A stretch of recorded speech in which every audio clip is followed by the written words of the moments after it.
September 1993. 4 scientists in a jeep traveling through the high mountains of central China.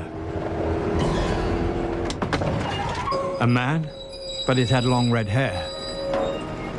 An ape, but it walked on 2 legs. China extends for 3.7 million square miles.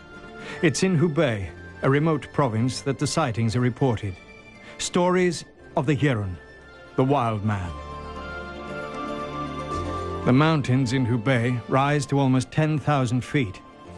The range is called Shunlongcha. It's steep and inhospitable. Though China has a population over 1 billion, very few live here. And until recent years, the region was closed to foreigners. One of the first Western scientists to visit was anthropologist Frank Poirier. It was almost by accident that Dr. Poirier discovered the story of a strange, large primate unknown to science. Initially, he was skeptical. I first went to China in the late 1970s to study golden monkeys. Right before I was about to leave China, I was being debriefed. Someone actually leaned over and whispered in my ear, mentioned Yeren, and I had no idea what this was. I had never heard the word before. This particular individual gave me a hair. It was a reddish-orange hair, said it was the hair of Yeren. I thought the whole thing was so ridiculous that as soon as he left and I was out of sight, I threw the hair away. It was a decision he would come to regret. For the American anthropologist soon became fascinated by the tales of a humanoid ape in the Chinese mountains, and by the scientific evidence which the Chinese authorities were beginning to gather.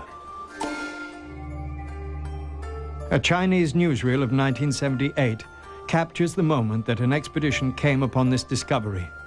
Huge footprints. Nearby, they found droppings, too, and nests in the undergrowth. And from one of the footprints, they made a cast.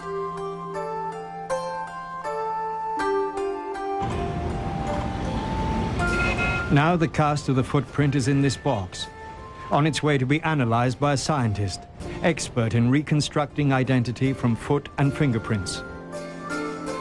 The Criminal Investigation Department of Wuhan Public Security Bureau.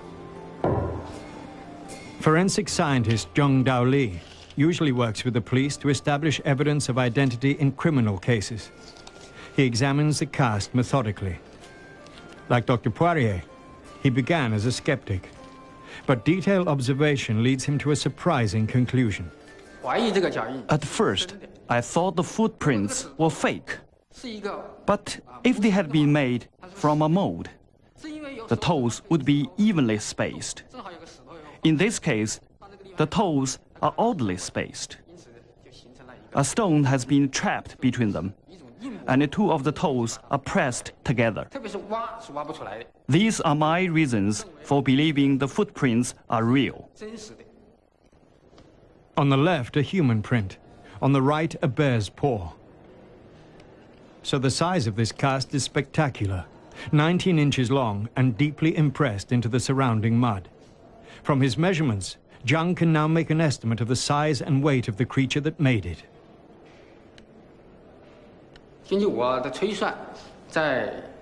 My calculations showed that the animal would be about 11 feet tall. Because of the spread of the toes, I judged it to be young or middle-aged. According to measurements made on the expedition, its foot pressed into the ground by as much as 3 inches. This suggests a heavy animal. The footprints were between 19 and 20 inches long. They varied because of how the animal's feet were sliding. They found 31 footprints, and the stride was between 5.5 and 6.5 feet long.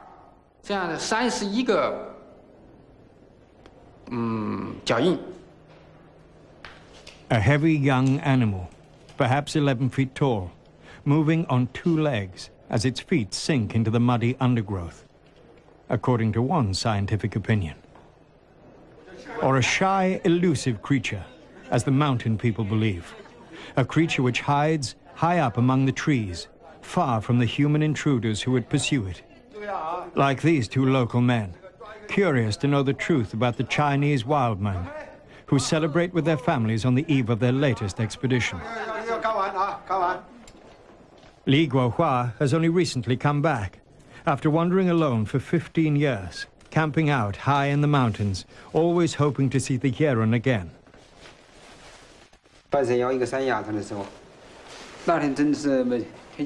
I was halfway up the mountain at Zhougongping, resting. It was midday, the sun was shining. Suddenly, a tall Yeren with red hair came down from the mountaintop, walking like this.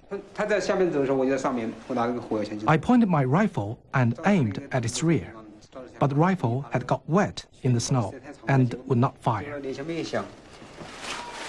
The Yeren has also been seen by Li's colleague, forestry worker Yuan Yuhao, who's packing to accompany him on a new expedition into the mountains.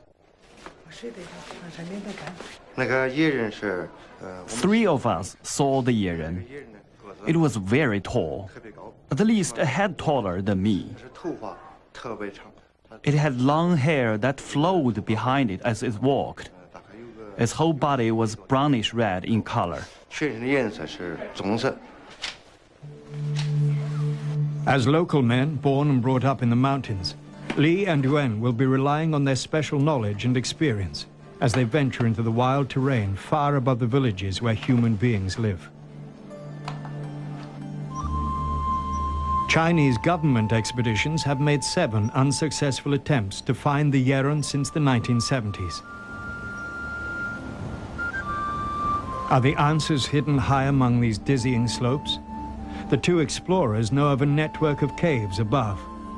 Caves where they believe the wild man of China can be found. In the remote village of Muyuping, the Yeren is no stranger.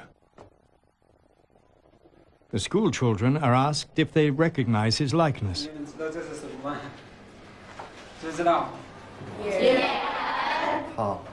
Yeren, they chorus. It translates literally as wild man. Everyone who lives in the mountains knows about the strange red-haired hominid. On top of the mountain in winter after the snow, there were big footprints. The stride was pretty big too. It has very long hair and it stoops as it walks in the snow like this. Sometimes, when we had an expedition in the winter, we tracked it a long way. Sometimes for several miles. It climbed a high cliff. We couldn't follow it. It climbed very fast. Until it's found, it will remain a mystery.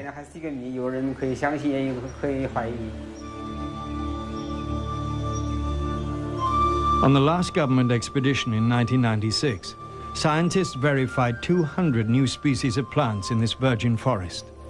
The ecology is such, the area is so remote, that it seems to me anything is possible.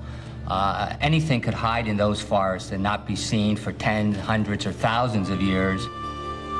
In 1556, Mandarins reported to the emperor about a beehive of caves, occupied by man-like animals, covered all over with hairs. The Yeren hunters of today set off up the mountain without any desire to hurt their quarry. The nature reserve where they're going to search is home to fewer than 1,000 people, yet there have been more than 100 sightings in 70 years. Of a creature the mountain people believe has lived there as long as humans have.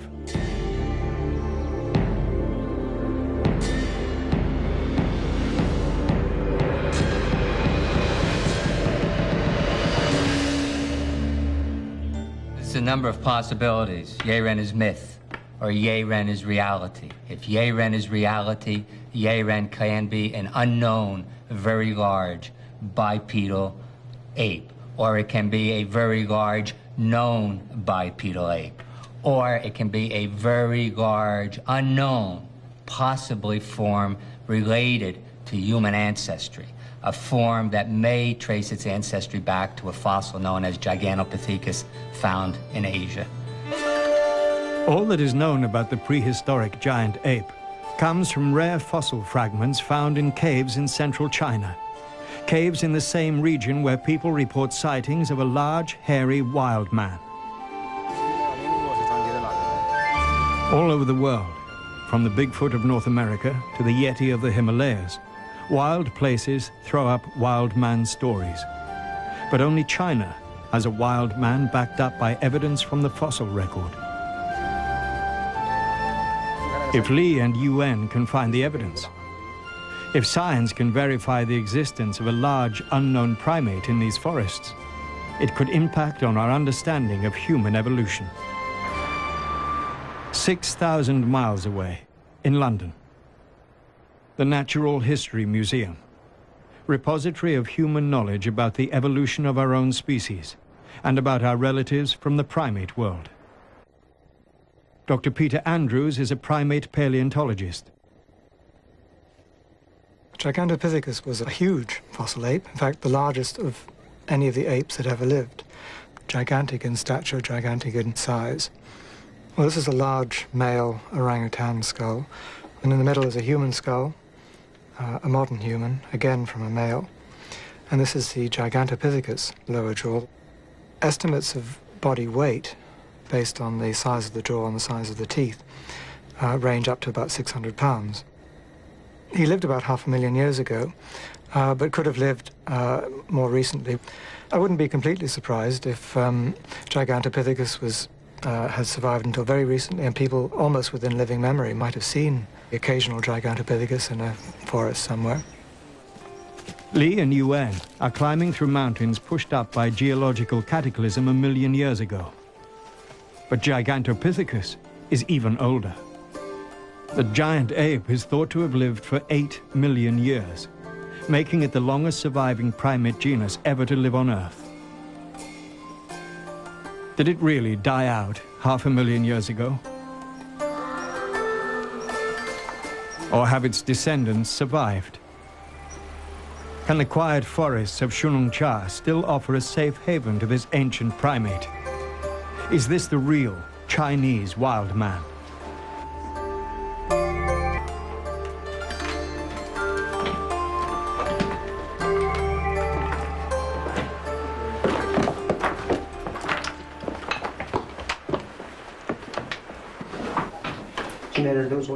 The only physical evidence that the giant Asian ape ever existed comes in the form of fossil fragments found in caves. The fossils are very rare, so Li and Yuen are always on the lookout. For all that we have of Gigantopithecus are 4 partial jawbones and more than 1,000 teeth. The first fossil tooth was found in a pharmacy in Hong Kong in the 1930s by a German archaeologist. Peasants collected what they saw as dragon bones with magical properties to grind up for use in traditional Chinese medicine.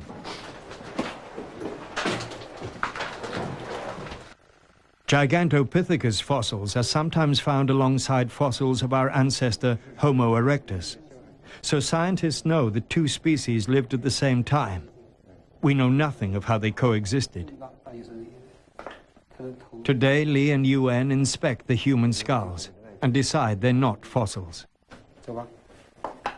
They think they're the victims of a massacre during the bloody Boxer Rebellion of 1900. From the small amount of evidence available, anthropologist Frank Poirier can deduce some facts. Gigantopithecus was a large bipedal animal, perhaps an ape that lived in Asia. It stood anywhere from 6, 8, 10 feet tall. Eyewitness accounts of Yeren say it was an animal that was at least that tall, weighed at least that much, walked on its hind feet bipedally, had long red hair. Of course, we don't have any hair from the fossil record. Some even have suggested that Gigantopithecus is an extinct, large human ancestor. That's quite fascinating, because if Yeren is related to Gigantopithecus, as some suggest, then we have another interesting unanswered chapter in human evolution. Gigantopithecus may have weighed 3 times as much as the orangutan, its closest relative. The orang is an endangered species now restricted to the Indonesian rainforest. These 2 Asian apes form one group within the higher primates. Human beings belong to the other group, with the gorillas and the chimpanzees. There's no missing link here. That's an idea abandoned by science. Instead, the great apes share a common ancestor.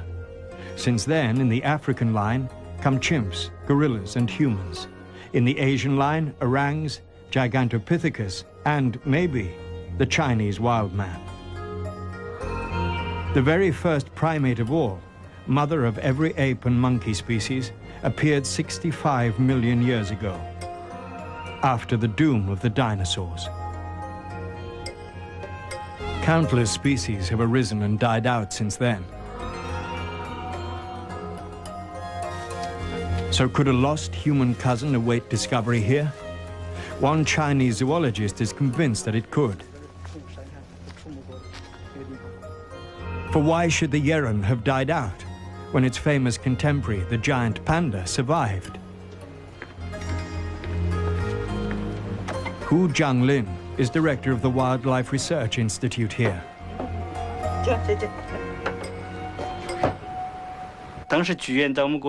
During the initial stages of the fourth glacial period, the giant ape lived all over this country. During that period, both the ape and the panda were very common here. The panda survived, so it's possible that a giant ape could still exist in the Shenongjia region. Giant pandas have survived for 7 million years in the bamboo groves of China. They shared this habitat and food store with Gigantopithecus, which may account for the huge jawbones of the fossil record, jawbones necessary for the mastication of this hard and woody forage. But though pandas are rare, they do cling on to life.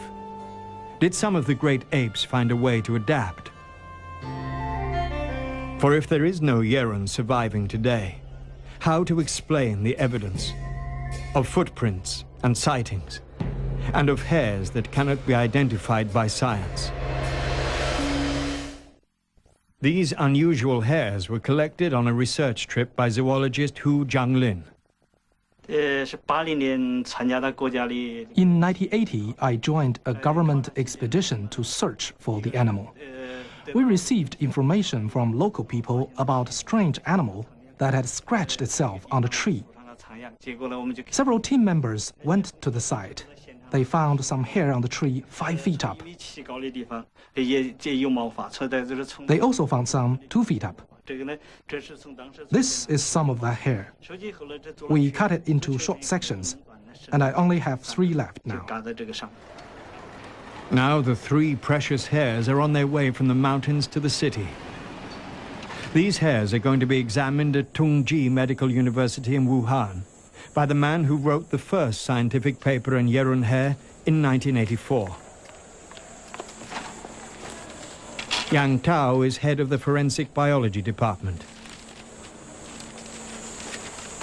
Yeren research is shared by scientists of different disciplines in China.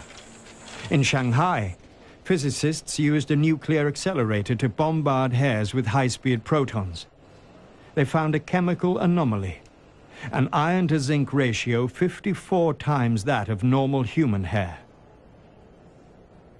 Here in Wuhan, Dr. Yang Tao's biological analysis is conducted through a microscope. He's interested in the morphology or structure of the hairs. Actually, a lot of scientific work's been done on the hairs in the US, in Britain, and China by a number of different scientists, physicists, forensic people. And what they've shown is that some of the hairs are hoaxed. Some of what's considered to be hair is not hair.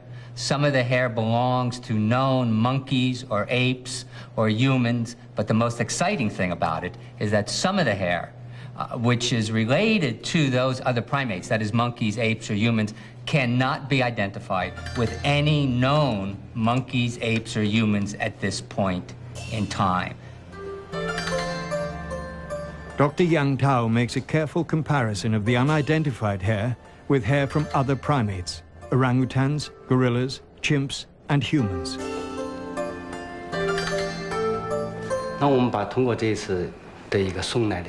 We examined the Yeren hair found in Shenongjia and discovered that, in many ways, it is very similar to the hair of modern human beings. It is not like the hair of an advanced primate, and it differs from the hair of animals that are common in Shenlongjiang region. So it is close to the hair of modern human being. But as to what kind of creature it is, that's still a mystery. A mystery, very close to human, but definitely not human. Ever deeper into the mountains, the Yeren hunters pursue not a wild man, but a lost and gentle cousin. The Yeren is docile unless you hurt it. Physically, it looks very human. So when it meets a human being, it will stop and stare for a moment. And sometimes it makes a laughing sound. Most people who have encountered Yeren have found it to be peaceful. If Yeren is found, it will help in studying human evolution. That's why we search.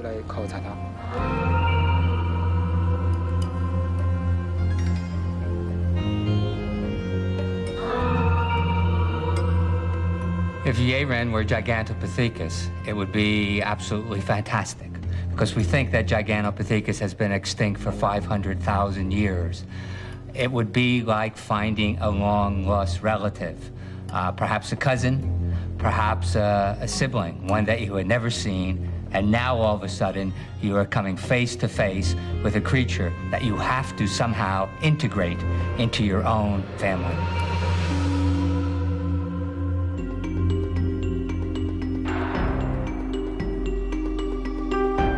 Sea otters are released back into the wild. See and hear their amazing story online at discovery.com. Friday, it's the only news show dedicated to our world's latest science and technology. Explore the science behind the headlines on Discovery News.